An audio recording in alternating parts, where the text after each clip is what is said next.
We're here today with Clas Björling, a very well and international and renowned triathlete who has experience of breathing through his nose. So you're very welcome, Clas. And I'm also joined with my normal co-host, Daniel Pålsson, and both people are from Sweden. It's amazing the amount of Swedes that we're interviewing today. We're really putting Sweden on the map. We'll have to get a few Irish people here, lads.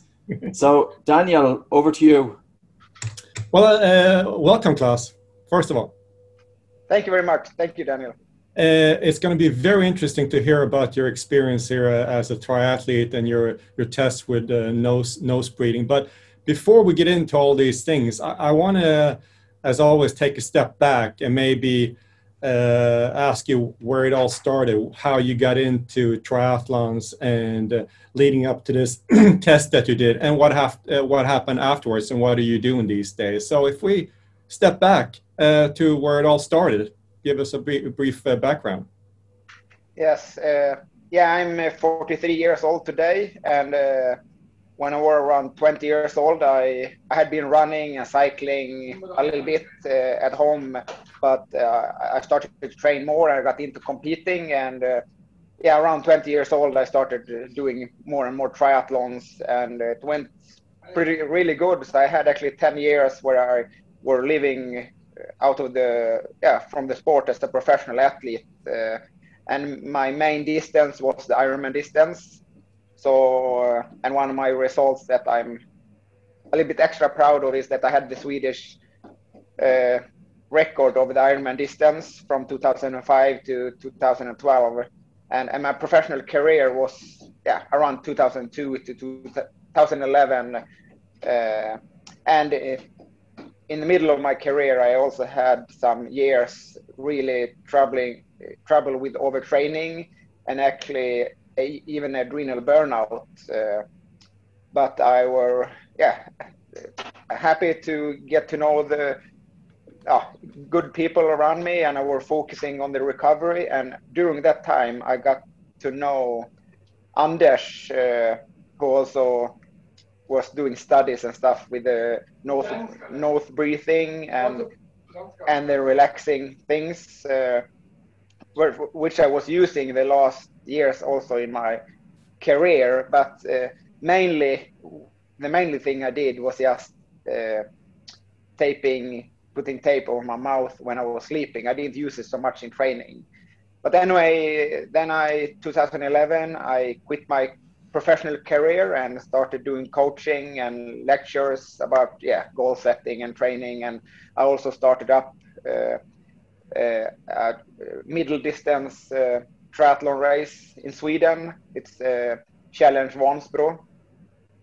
And so Challenge Vansbro and coaching and lecture is what I've been doing for the last 10 years. But I tried to stop training and racing for a little bit, but I just missed it so much. So now I'm competing still as an age grouper in triathlon. But my focus is more on helping other people achieving their goals in different ways. A question, Anders. Before we get into the test, actually, it's the burnout. Patrick and I would talk a lot about sustainable high performance. So especially in Ironmans, I know burnout is common with fatigue. How did you get over it? Was it just resting, and when you got back up on the saddle, did you train just as much, or what did you do different at that point? Yeah, I mean, first it was 6 months with nothing, just pretty much laying in bed. I took daily walks, but then I had 6 months where I slowly could get back into training. But as soon as I got my heart rate up, my body got depleted. So the last thing that I were able to do was higher intensity. I could tolerate, I slowly was building up. Maybe after 1.5 years, I could do 10 hours a week, but just pretty much easy work. As soon as I got my heart rate up and tried to do some intervals, I got destroyed for days. I also tried to do some strength work, but it was pretty much the same. If I went easy, it worked okay, but as soon as I tried to put more did some heavier weights, I got completely wiped out for days. So for me, at least, it was just get into the training, and then let's say every third month, when I look back at it, I could like step up my training a little bit, and after a few years, I could tolerate more high intensity. But And in Clas, the beginning, yes. Do you mind? Sorry if I step in. Just with the burnout, did you have any warning? What sort of training were you doing that you think might have led to the burnout? How many hours a day would you have been training before you got the burnout? Was there any warning? And you're saying that you literally went from being a top class athlete to lying in bed for literally 6 months. So was there any warning, and what training were you doing before it happened? Yeah, I got plenty of warnings, but you know, as a professional athlete, you are an expert on not paying attention to the signals, because then you should not, then you should not come anywhere, because I don't know, 9 out of 10 signals is just, daily, pain through exercise, nothing unhealthy. It's just there because you're fatigued, but you still have to train. And another thing is, of course you get overtrained because of you train too much or too much intensity, or just a wrong type of training. But to get adrenal burnout, it has to also come, I don't know how to put this, but it's a process from your head. According to myself, at least, without being an expert, but I have of course been in touch with a lot of people since I went through this, and you can train yourself to overtraining, but just as in the social, society, where also adrenal burnout is pretty common, it's more a mental stress, and of course for me, of course, first getting overtrained, and everything I did was just my sport, all my 24/7, I was just thinking about my sport, and all the income, all my money comes through sport. So, and and the signals I got was in the beginning, I didn't accelerate from my training. The first few years, I was adding hours, I was adding intensity, and I just got faster and better. But then at one stage, the more I trained, I just got slower. And I think that as a professional athlete, or all athletes, it's hard to think that, okay, now I'm training too much, that's why I'm getting slower, I should train less. But I think that's just how your brain works. When you start to feel slower, then you must be training too little. So then you want to accelerate your training. And one thing that I actually did, I was maybe training, I don't know, 1,000, 1,200 hours a year. So in the beginning, I was focusing more on volume than intensity. But then after I broke when I set my first Swedish Ironman distance record 2005, then I wanted to be faster, of course, 2006. And to be faster, I thought I could not train so much more hours. So I had to add more higher intensity. We tried that through the winter going into 2006. And of course, when you train more high intensity, you put more stress on your body. And now when I look back, I should have dropped the volume when I hired the intensity. But I was so stuck with I have to go at least 1,000 hours to keep being better. So I kept my volume, but I maybe added another 15-20% of high intensity training, and it worked really well for 3 months. So in spring 2006, I was in really, really good shape, the best shape of my life. But then it just went all downhill from there. I got shingles, yeah, chickenpox, the virus. Just in which April, is immune system is under par. Exactly. Yeah. So I got that in April 2006.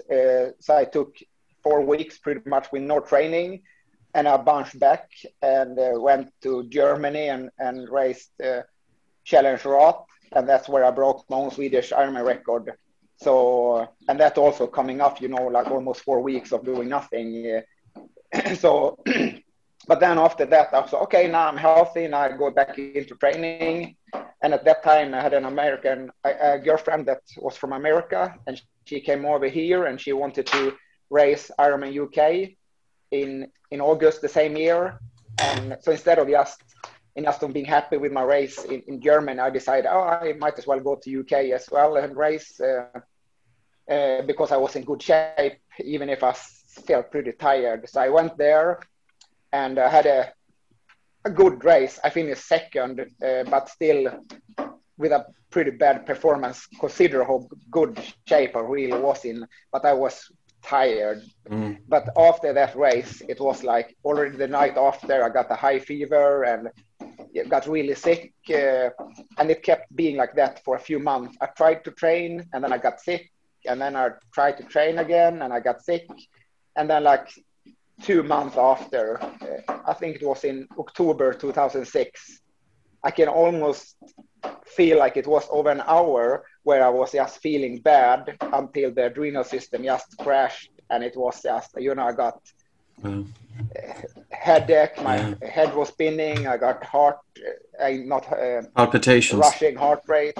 Yeah, so all these, and that exact moment, then I, after that, I could almost not go out of bed, for 6 months. Can I just ask one question? I let Daniel in. The stress that you were talking about in terms of the mind, did you have, I want to try and understand that. So did you have anxiety? Did you think you had anxiety? Did you have a racing mind? Were you overthinking? Were you not able to sleep? What was the connection between the mind? Because I can get it that you were training physically and you were putting your body under stress. But you also mentioned that you're putting the mind under stress. Was it this? Because of course in the corporate world, burnout is quite common. Yes. And that's not going to be physical stress, but that's mental stress. How was the mental stress? Do you remember it? Yeah, I remember. And it's the thing is, I started out, back home, I live in a small village in Sweden, and I didn't get born into sport. My parents don't do sport at all. So in the beginning, everything was fun, and I found out triathlon by myself pretty much through some friends. And I started on a really low level and then slowly built up. But when I got the first step when I added stress was when I turned professional. I had some part-time job before that, but then I turned professional, and it was, the first year or two was amazing to just live out of the sport and, just be able to train all day and just focusing on what I liked. But, because my career went pretty, it went pretty fast. Uphill fast, yeah. Yeah, my results came pretty fast. So, which was great because I got the sponsors I needed and everything, but because I put so much pressure on myself, after my first, maybe even my first year as a professional, I got a podium position. And for me, it was not thinking that, okay, this is my lifestyle. I'm going to continue for 10 years. And, I know it will be up and downs. I didn't think like that. I thought like, I want to get better at every race, and you finish second pretty much almost your first professional race, then it's just one place left, and then it's first place. And then if I got third or fourth in my next race, that was like bad for me. I didn't, even if I got some prize money, I felt like it wasn't a good race because I finished better in the previous race. So that's one thing. But also another thing is you know, I didn't have any. I took care of everything myself, and that's also a little bit how it worked back then with the Swedish Triathlon Federation, long distance triathlon. They didn't care so much about that. It was more the Olympic distance. So we who did Ironman distance, we did everything ourselves, you know, traveling, camps, we took care of everything. So it was like having my own company and have to look at all the details and also train, you know, do all the training and get the recovery. So it was like I added stress, and I guess that's how it is in the corporate world too. It's not like you add 100% stress one day. A few days can be like that, but what's make people burn out is that you add, you know, 5% every year for 10 years, and then you're in a situation where it's hard to get back or drop back a little bit because you have put yourself in a situation where you feel like it's nowhere out. And so that's how I slowly added more mental stress by putting more stress on myself because the results got better. And then I felt like when I got my sponsors, of course, I felt like I had to also compete to, you know, for them in one way, and also because I had an American girlfriend who also were a professional athlete. You know, it's not nonsense, but, you know, I just thinking short term all the time. It was just the next race. If someone asked me, oh, what's your 3-year plan? I was like, I don't care about 3 years from now because I just want to have a good next race.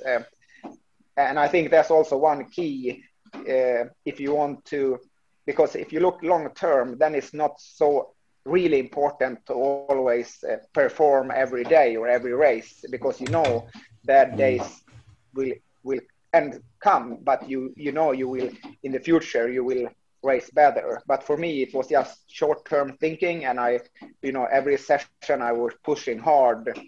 And also after the season in fall, in the beginning I had maybe 4 or 5 weeks off from training, just recovered and did other fun things, you know. But the last 2 years, you know, I never took an off season. It was just like from the last race, and then I just started for the next race. And during at least 5 years of my professional career, I spent the Swedish winter I spent in New Zealand, because it, of course, they have summer when we have winter. So I liked it a lot because I were able to train in the sun pretty much all year around. But it's also been coming from Sweden, you know, you're used to, I didn't think it was good back then, but for us, I think it's actually healthy when it gets dark, it gets cold, because it's kind of forced you to back off a little bit. And then it's very true. I never thought about that. Yeah. So I kind of got also burned out because it was summer all year round for me. So and it's hard. It's easier to take a step back for a few weeks or a month when it's, you know, getting dark and cold. Oh, we've lost you. You've gone on mute. It's hard to back off because because I also do like to train. To sum it all up, every year I added some mental stress because I got better and I got more and more serious. And what I know today is that, of course, depend on how you work mentally. But, you know, some people, they need to, you know, have like a fire in their ass to get out of bed to do something. But then you have like my own personality who actually perform better if I'm a little bit more relaxed. Some people would think, oh, but if you're not, that doesn't mean you're serious. But if you're a really high performer, especially if you want to have a long-term care, for many years, I think many of us actually will perform better if we have a little bit more relaxed attitude to what we are doing. How do you mix, Clas? How do you mix that short term, or how did you, the short term goal focus and the long term performance? Because I always ask this question. We have many top athletes that we've interviewed that now you understand that you probably would have done different things if you went back to 2005, 6, and 7. But would you been able to have been reached if somebody told you you need to focus more on longevity, like breathing, sleep, and maybe even dial down to 900 hours a year? Or would you have said, oh, that sounds great, I will do that? Yeah, I just moved to another room here. The thing is, I didn't have any long-term plan back then.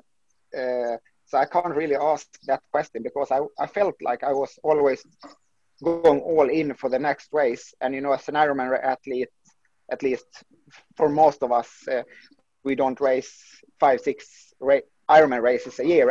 And the shorter distances I didn't care so much about. It was the main Ironman races. So, you know, I had maybe 2 or 3 races every year. So I had like about 3 or 4 months of training, and then I did an Ironman race, and that was my almost like my long term.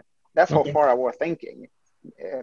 At the most 1 year in advance, a little bit, but longer than that I weren't thinking. So, and that's I think for me, one of my main problems that because I put so much stress on myself in every race, almost in every training session, but especially in every race. It was like, it's now or never.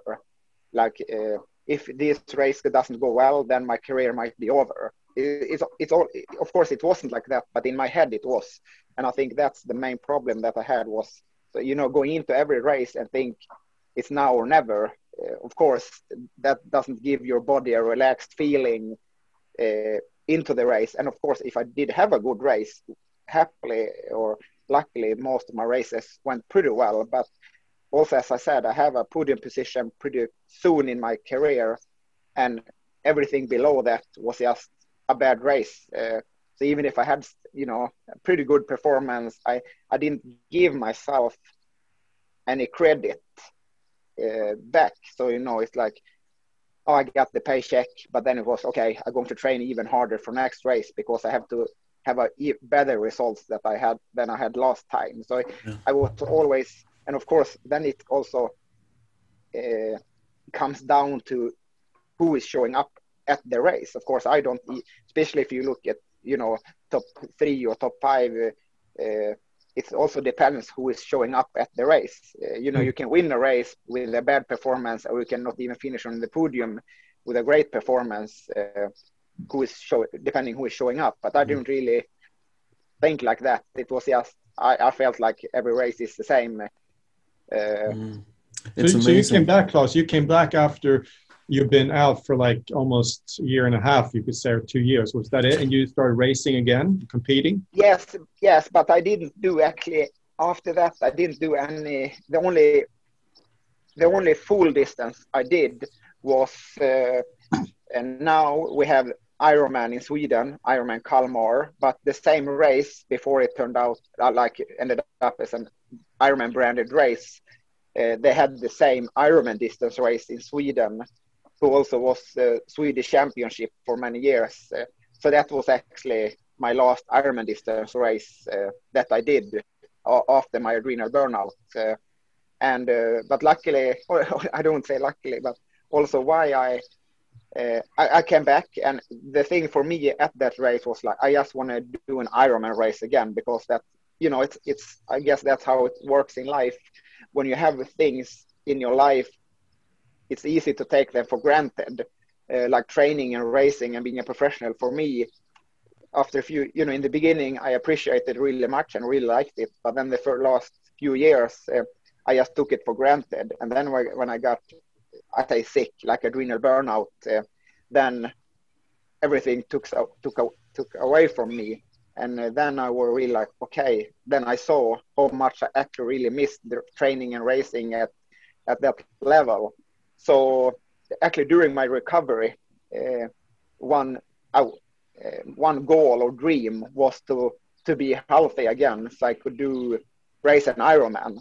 So that's actually why I decided to have that little low key, but still a Swedish championship, low key Järnmannen, the previous Ironman Kalmar as my first Ironman race, and it actually went so well. So I won the gold medal in the Swedish Championship, but I also set a new course record, and the race had been on for over 20 years, and there had been some pretty good guys there. And my before I entered the race, my goal was, of course, to do that race and then move on and do other races. But after that race, I felt like everything, because also my family was there. So when I raced, and everything planned so well out, and I won the race. So when after a few months after the race, I felt like, and I also got requests about coaching and lectures. People got interested how I have been able to do this, to be so good, and then really sick, and then make it back. So, and I felt like maybe this is the time to do something else. So I coached a few athletes that year, and then 1 year after, I decided to quit my professional racing and start helping others achieve their dreams or goals instead. So, and I don't know, maybe, and of course also, I kind of, even if I had a different approach to training after my adrenal burnout, I still, of course, knew what the work had to be done to, because I didn't want to be a professional just to make a living. Of course, I wanted to be at least as good as I had been, and I know the work and all the traveling I had to do to be there. And I think that also made the decision when I got the requests from coaching, and I could still be into triathlon and do what I loved, like the triathlon sport, but I didn't have to do all the training, especially 24/7, be an athlete. It gave me room to do other things. And as I still know today, I can train.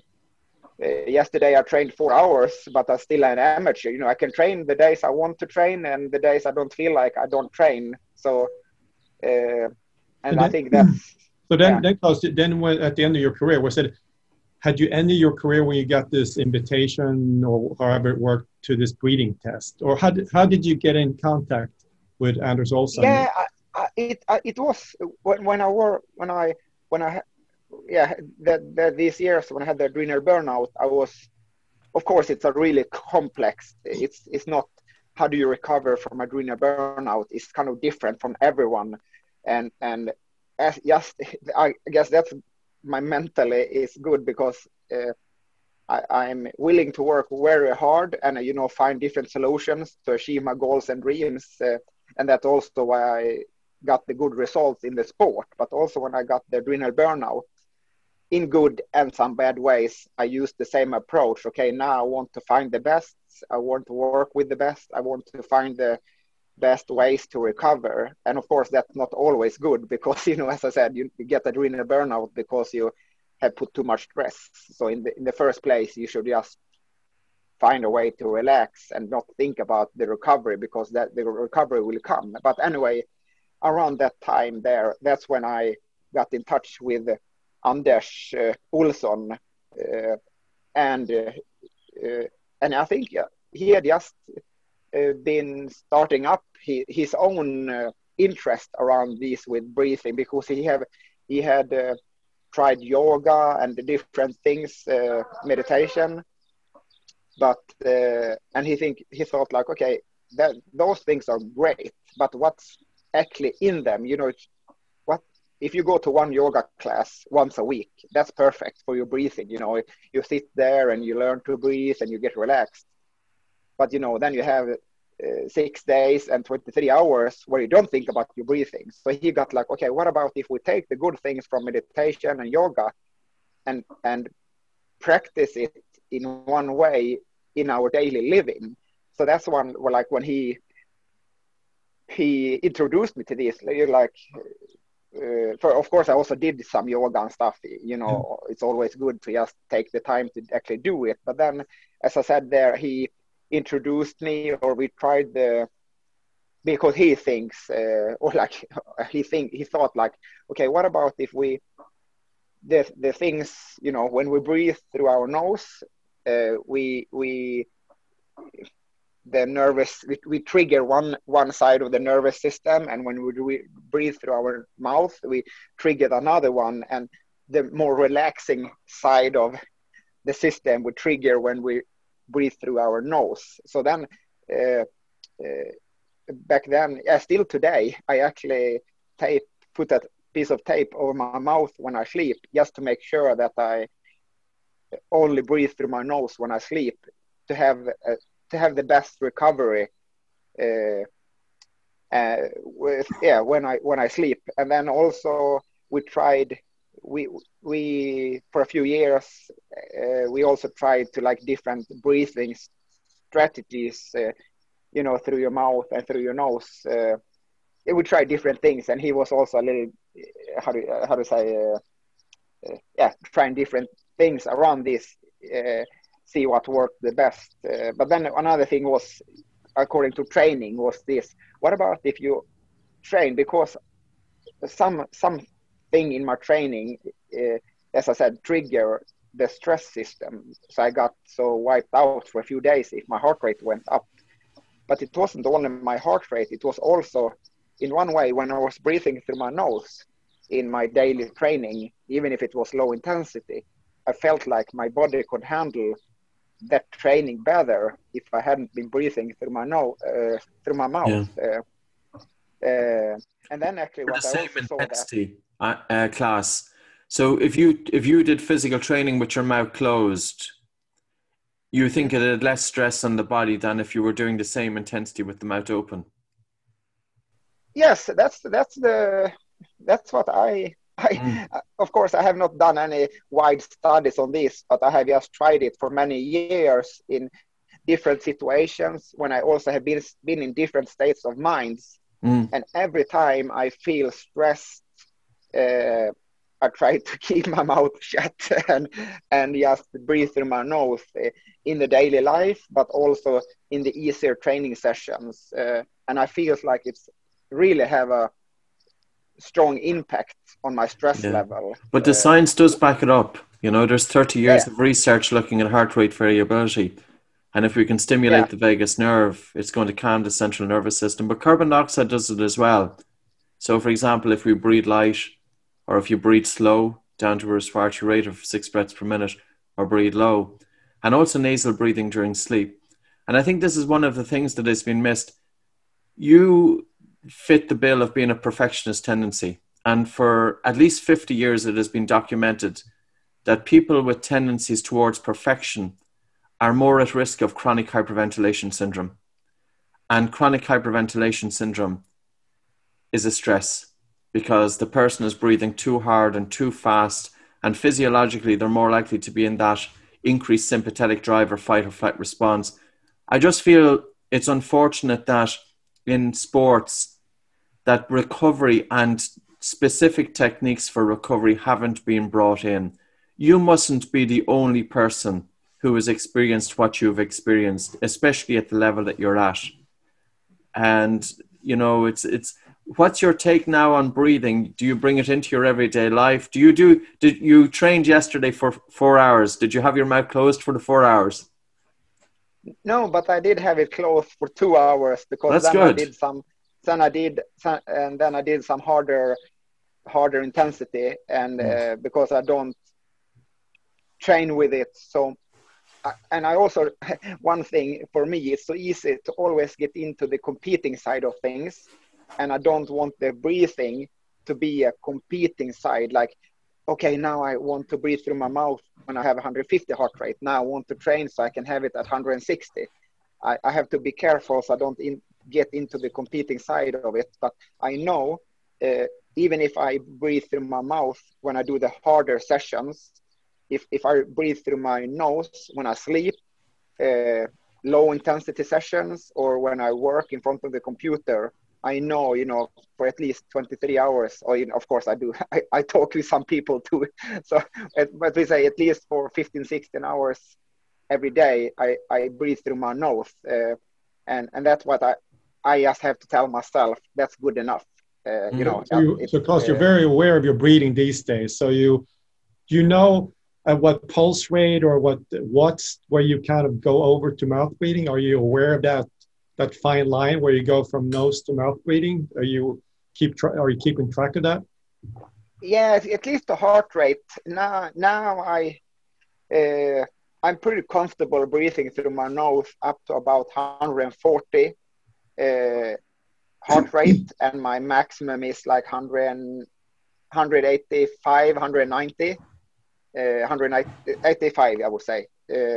So around 140, up to there. Like if I feel pretty comfortable up to there, but around there I kind of like have to focus or be pushed to keep breathing through my nose. And these days, especially as I said, I'm already at risk mentally to always push everything to the limit. And I feel like, okay, that's good enough.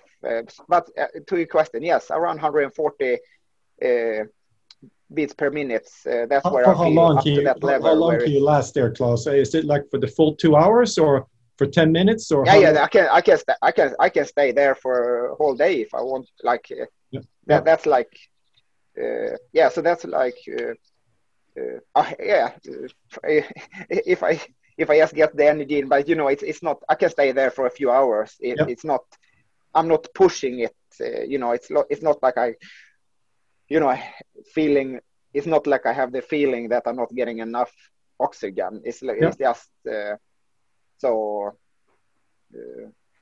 but it's, as I said, then and it's not like I try to breathe as long as I can until I can't take it anymore. It's more like, okay, now I have a hard session, then I just don't care about it. But then when I have an easier session, then I try to focus on it.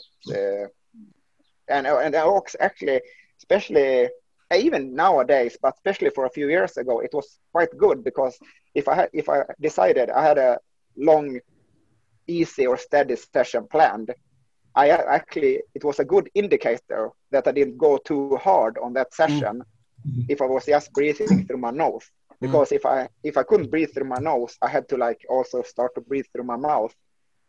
I went too hard, so it's been a good indicator also to keep the intensity down, because you know, especially even for professional athletes, but especially for amateurs, it's always, you know, you go too hard on the easier sessions, then you get tired, so you can't go hard enough on the hard sessions. So that's actually why I recommend, especially maybe age groupers, but even professionals.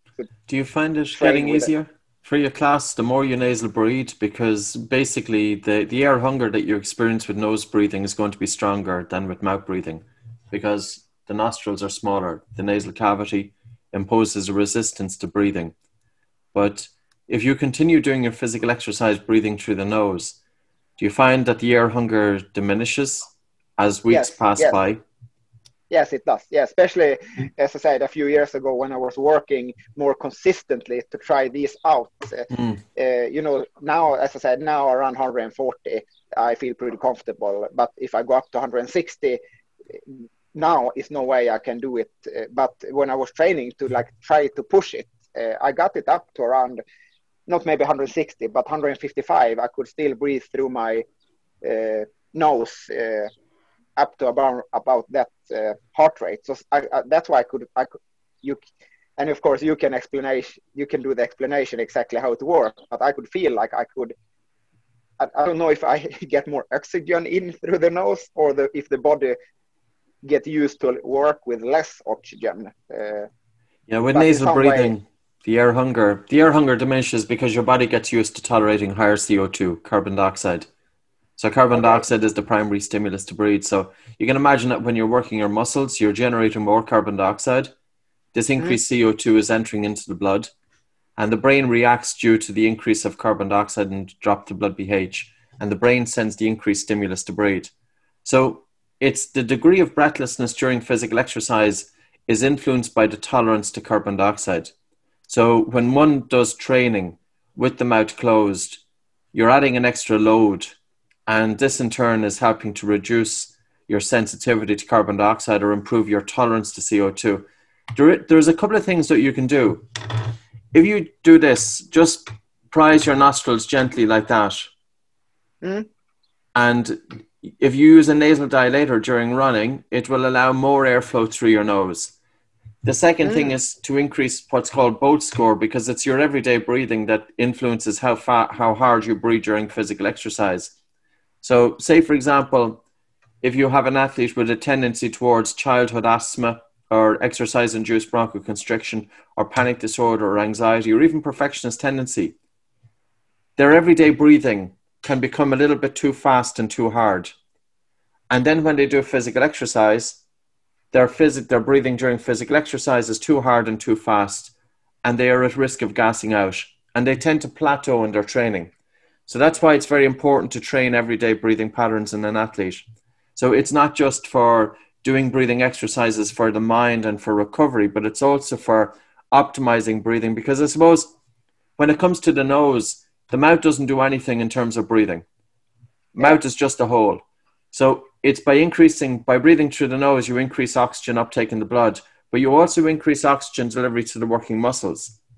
So even though the air hunger is a bit stronger, especially initially, the recovery is much better with nasal breathing. The nose also protects the airways. So there's less dehydration, less constriction, and the nose is targeting the diaphragm. So there's better functional movement. So I think the benefits of nasal breathing, there's no comparison with mouth breathing. I know it's not out there yet in sports, but I think it will be in time, Coming back to the question Daniel asked earlier, just when you were doing the study with Anders, what did you go through and what was the results? What was the test involving? Yeah, and just one thing that you said there, I had no, except for my adrenal burnout, I had no other health problems, but there were other people in this study and that he had been working with also afterwards that have had asthma in daily life, but also when, I don't know what it's called, but when they do exercise, they get asthma. And exercise-induced bronchoconstriction, yeah. And there he had really great results when he had done these breathing exercises in training and outside training. Did he mention anything about the Buteyko method? What did he say? No, you're all right. I'm only messing. Okay. No, and then also, he had some people that had been taking these strong asthma medication for years, and then they did these exercises and learned how to control their breathing and stuff. And they could, in a pretty short term of time, they could quit their strong medication just through.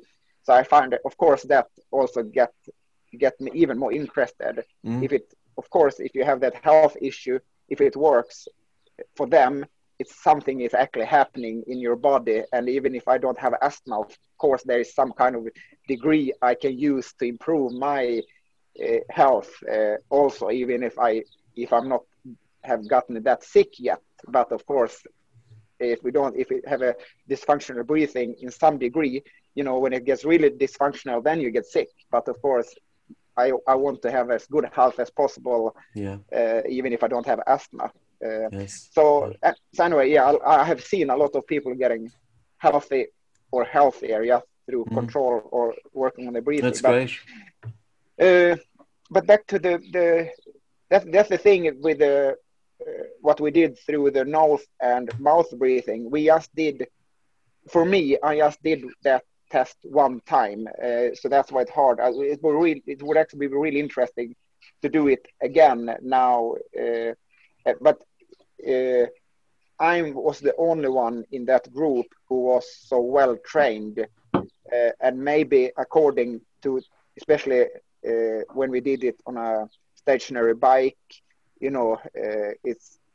I was the only one that got that really, really big difference in, I don't exactly know the numbers. I know Anders have them, but let's say, I just put something, 250 watts. Let's say that when I was breathing through my mouth, I had 155 heart rate, and I was breathing through my nose, I think at least maybe 15 beats lower at the same power output. Kind of my steady power output. When I got over 300, as I said, then I couldn't breathe through my nose. So the maximum output we could not check, but the steady average, almost like my Ironman power or output intensity, it was, I think it was almost 15 beats lower when I was breathing through my nose. But then after that, of course, I have done some racing and stuff, but I have to admit that I have never really, or also, as I say, my work have more been to be more relaxed into things. But now when we talk about it, of course, it will be interesting to see, because also one thing that I was kind of almost asking you is like, if you train and putting like breathing through your nose, but then when you compete, should you then just try to breathe as much as you can with everything, or should you, even when you compete, is there an advantage, especially in the longer distances? In short distances, you know, maybe you just have to go so hard so it's not possible. But if you say for Ironman distance or ultra running, do you still have an advantage to also use it during a race, or is it more to train with it? And then, it's both. You know, it's like, yes. Yeah, there's a recent study by George Dallam, and he's from, I think it's Colorado State University. Now, he got 10 recreational athletes, and he got them doing all of their physical exercise with their mouth closed for 6 months. And then he tested them with a graded exercise test with nasal breathing, and then he tested them with mouth breathing. When he had them do the test with nasal breathing, they were able to achieve 100% of their work rate intensity, but they had 22% less ventilation, and the fraction of expired oxygen was less. So with nasal breathing, they had better utilization of oxygen than with mouth breathing. I suppose the thing is, Clas, we want to improve people's everyday breathing patterns to make it optimum. And we use nasal breathing during physical exercise. Now, we also use breath holds. So breath holds on the exhalation. And the whole purpose is to add an extra load to cause adaptations. And the adaptations can be from an aerobic capacity and also from an anaerobic capacity. So, for example, tolerance to carbon dioxide is important, but also improving and optimizing breathing for maximum gas exchange. And there's a way to do that. A lot of athletes will breathe mouth, fast and shallow. It's not good, not efficient, not economical. So for something like endurance, I think it's really important to have good respiratory muscle strength. Nose breathing will do that because you're adding an extra load onto the diaphragm. So you're helping to thicken it. So the diaphragm then is less likely to fatigue, because if the diaphragm gets tired, blood is stolen from the legs to feed the diaphragm and the legs give out. But it's not just about improving respiratory muscle strength. There's a number of factors to it.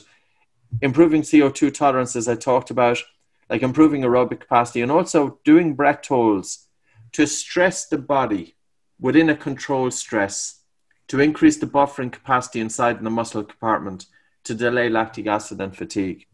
So there's really a lot going on for nasal breathing and breathing exercises in sports, you know. And you'll see it getting more and more out there. Daniel? Yeah, I think that, Clas, that everyday breathing should be, you know, night and day through the nose, training to cause adaptation as much through the nose as possible. If you play a match or competition, it's going to be difficult at the very high intensities. And I think the longer you practice with adapting your body, the more you can nose breathe in competition. But you wouldn't start with it, because then it would become too tricky. But it's the training and the everyday breathing that's the most important thing to cause the adaptations in training. Then what you do when you have 1 hour left of you're in Ironman Hawaii, you're not going to think about your breathing necessarily. But it's very important that, like we talked about before, the other 23 hours a day, what you actually do. So I would say it's important. So these days, if you have an athlete that you coach, are you mindful to teach them about breathing and nose breathing? No, I have actually not worked with that tool with my athletes. It's now I almost feel ashamed to say that, but and we have to look into that, Clas. Exactly, absolutely. Now I have something more, you know, in my pocket I can bring out to make them even faster. You know, I have to save For our something next workshop, virtual workshop. I'll send you an invitation just after this. So now you've no excuses, Clas. Exactly. Another thing was that I also I haven't used it now for some time, but Anders also made this breathing that you put in your mouth with so you get like a resistance. Yeah. The thing is, maybe it would be optimal if you could have it in your nose. We do. Okay. Yeah. Yeah. So it's the same. Well, you can. But it pulls carbon dioxide as well, but it's nasal breathing. So there you have the resistance, so you can breathe through your nose in and out. Yeah, but it's pulling the gas carbon dioxide and it's adding the extra load on. It's nasal breathing on steroids. Yeah. So it was the thing that Anders had. He said it's not the perfect way because you breathe out through your mouth, but you breathe in through your nose and then out through that resistance. Yes, so, but you say the mask you have where you can go in and out through your nose is like the optimum, but it's also, even if you breathe out through your mouth, because it's have the resistance, it still give you some good benefits. Yes, because you have to it's creating a negative pressure, and there's a pressure, and it's putting an extra load onto the expiratory muscles as well, so it's beneficial. Yeah, but it will be fun. The next training session I do when I'm out riding with your mask on my face. We'll send you it. Yeah, you might frighten people away, but you'll get plenty of attention. But people aren't going to recognize you with the mask on anyway. Exactly. but Clas, why don't we try that and maybe you do some? We'll give you some training tips, and then we can see maybe in the summer or fall we'll do a new podcast and see what the results were, good or bad. Absolutely. Yeah, they would be fun. You know, I'm a strong believer in these kind of things, and of course, it's as you say, you know, and actually, when it comes to elite performance nowadays, you know, you have to look into these small things. You know, it's hard to optimize the training. You know, the training philosophies when it comes to physical training, you know, it's pretty much.